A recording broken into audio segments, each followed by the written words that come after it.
Well, it's been a debate that's been compelling, measured, respectful, and frankly, at times, pretty heartbreaking. Let's have a listen to how some of that debate played out this morning. My daughter Maria lived her life with severe disabilities and health conditions, and since her birth, we were told many times that she might have only 6 months to live. She lived for 27 years. Crucially, Maria was non-verbal. And I am filled with dread and fear for those other people like Maria who are non-verbal and don't have that capacity, and what might happen to others like Maria. I have completely changed my mind on this subject since I entered the House during the last century.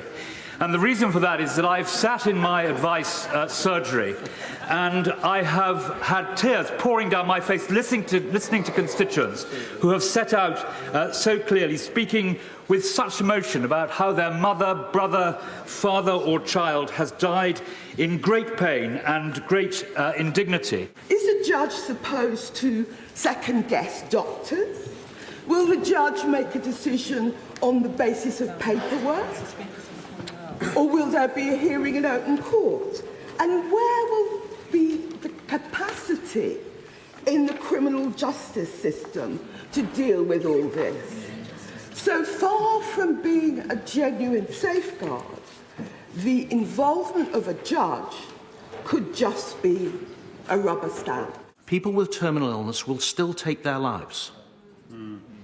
If the bill falls today, we are consigning those people to take their lives in brutal, violent ways, as they are doing at the moment, or for increasing numbers of our fellow citizens to make the trip to Switzerland if they can afford it. Many of our members of this House will remember when my daughter was very ill a few years ago, and I had not intended to speak about this today, but she was admitted to hospital with acute pancreatitis as a teenager.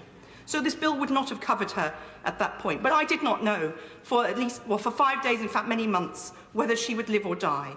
And those first 5 days she did not sleep and she did not eat and she was crying out in pain. But I saw what good medicine can do that palliated that pain. Tracy lives every day knowing her cancer is likely to return. And this is what she wants us to hear. Despite this prognosis, I can honestly say I'm a happy person now. I feel lucky to have made it to 60. There is just one black cloud on the horizon for me, and that is the way I will die. I am terrified that I will suffer a long, painful death. If I knew I had the choice to have a good death, these worries would disappear. Please change the law.